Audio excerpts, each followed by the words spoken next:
আপনি ডিসেম্বরে আসুন আর যখনই আসুন হাসিল গলিতে তাকে ঝুঁকতেই হবে। এই বিএনপি সরকার এবারও বাংলাদেশের মানুষের কাছে হাতে হারিকেন ধরিয়ে দিয়েছে। এভাবে দেশ চালাতে পারবেন না। দেশ চালাতে অলরেডি ব্যর্থ হয়েছেন। আইন শৃঙ্খলা পরিস্থিতি মোকাবেলায় ব্যর্থ হয়েছেন। যেই জুলাই সনদের কারণে বিএনপি ক্ষমতায় আসতে পেরেছে তার সাথে বিএনপি প্রতারণা করছে। বিএনপি সকল গণ অভ্যুত্থানের সুবিধাভোগী এবং সকল গণ অভ্যুত্থানের সাথে বিএনপি প্রতারণা করেছে। যেই সংস্কারের কারণে যেই জুলাই সনদের কারণে বিএনপি ক্ষমতায় আসতে পেরেছে তার সাথে বিএনপি প্রতারণা করছে। গণভোটের সাথে প্রতারণা করেছে। বিএনপি ৩১ দফার সাথে প্রতারণা করেছে। বিএনপি জুলাই সনদের সাথে প্রতারণা করেছে। বিএনপি গণতন্ত্রের সাথে প্রতারণা করেছে। প্রিয় রংপুরবাসী, আমরা দেখছি সারা বাংলাদেশে বিদ্যুৎ নাই। বাংলাদেশের গ্রামে গঞ্জে আবার মানুষকে বাধ্য হয়েছে মানুষ হারিকেন জ্বালাতে। এই সরকার আগেও হারিকেন দিয়েছে। এই বিগত সময়ে এই বিএনপি সরকার এবারও বাংলাদেশের মানুষের কাছে হাতে হারিকেন ধরিয়ে দিয়েছে। বিদ্যুৎ দিতে পারছে না, কর্মসংস্থান দিতে পারছে না। এই বাজেটে কোনো ধরনের অর্থনৈতিক সংস্কার রূপরেখা রাখা হয় নাই। ব্যাংকগুলো কিভাবে ঠিক হবে, দেশের টাকা কিভাবে ফেরত আসবে, কোনো ধরনের সুপরিকল্পনা এই সরকারের নাই। ফলে আমরা বলবো আপনি এভাবে দেশ চালাতে পারবেন না। দেশ চালাতে অলরেডি ব্যর্থ হয়েছেন। আইন শৃঙ্খলা পরিস্থিতি মোকাবেলায় ব্যর্থ হয়েছেন। কর্মসংস্থান সৃষ্টিতে ব্যর্থ হয়েছেন। সংস্কার দিতে ব্যর্থ হয়েছেন। যদি দেশ পরিচালনা সঠিকভাবে করতে হয় অবিলম্বে গণভোটের রায় বাস্তবায়ন করতে হবে, অবিলম্বে অর্থনৈতিক সংস্কার করতে হবে, ইসলাম মহাপরিকল্পনা বাস্তবায়ন করতে হবে, দেশের তরুণদের জন্য কর্মসংস্থান সৃষ্টি করতে হবে এবং যেই সীমান্তের পুশিন হচ্ছে সেই সীমান্তের পুশিন প্রতিরোধ করতে হবে, সীমান্ত হত্যা প্রতিরোধ করতে হবে। যদি সীমান্ত হত্যা প্রতিরোধ করতে না পারেন, যদি পুশিন প্রতিরোধ করতে না পারেন, তাহলে নিজেদের দল থেকে জাতীয়তাবাদী শব্দটি কেটে ফেলে দেন।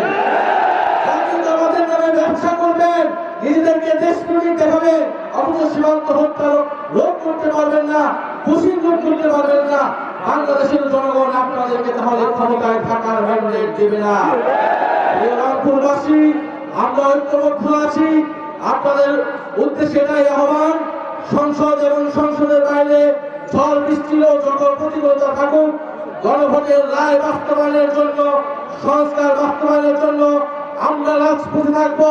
আবু সাইদ আমাদেরকে দায়িত্ব দিয়ে দিয়েছে, শহীদ মুগ্ধ আমাদেরকে দায়িত্ব দিয়েছে, শহীদ ওয়াসিম আমাদেরকে দায়িত্ব দিয়েছে, আমাদের ভাই ওসমান হাদি আমাদেরকে এই দায়িত্ব দিয়েছে এই দেশকে সংস্কার করা, এই দেশের আজাদী এবং সার্বভৌমত্ব রক্ষা করা। প্রিয় রংপুরবাসী, পরিশেষে একটি কথা বলে দিতে চাই। আমরা গতকাল শুনতে পেলাম একটা সাক্ষাৎকারে যে ডিসেম্বরে কেউ একজন দেশে আসার পরিকল্পনা করছে। আমরা ফাঁসির দলিল রেডি করে অপেক্ষা করছি। আপনি ডিসেম্বরে আসুন আর যখনই আসুন ফাঁসির দলিতে তাকে ঝুঁকতেই হবে। আমাদের ব্যারিস্টার ফুয়াদ ভালো বলতে পারবেন, বাংলার 800 বছরের ইতিহাসে লক্ষণ সেনের পরে তিনি প্রথম শাসক, দ্বিতীয় শাসক যিনি বাংলাদেশ থেকে কাপুরুষিতভাবে পলাইতে বাধ্য হয়েছে। বাংলাদেশ থেকে যে পালিয়ে যায় সে আর বাংলাদেশে কখনো ফেরত আসে না। পাকিস্তানিরাও এর থেকে সম্মানজনক ভাবে বিদায় নিয়েছিল, ইংরেজরাও এর থেকে সম্মানজনক ভাবে বিদায় নিয়েছিল এই দেশের মাটি থেকে। কিন্তু শেখ হাসিনা এবং আওয়ামী লীগ সরকার যত অসম্মানজনক ভাবে, কাপুরুষিত ভাবে এই দেশ থেকে, এই দেশের জনগণ ছেড়ে, তাদের নিজের নেতা কর্মীকে ছেড়ে দেশ থেকে পালিয়ে গিয়েছে, ভারতের বলে আশ্রয় দিয়েছে, তিনি আর এই দেশে আসার সৎ সাহস কখনোই রাখবে না। বলে শেখ হাসিনা আসবে কি আসবে না এটা দিল্লির সাথে ঢাকাকে নির্ধারণ করতে হবে। দিল্লিকে স্ট্রং ভাবে মেসেজ দিতে হবে এই সরকারের। শেখ হাসিনা সেখানে বসে দেশকে অস্থিতিশীলতা করছে, এদেশের ফ্যাসিস্ট মিডিয়ার দোষরেরা সেই সকল তথ্য প্রচার করছে।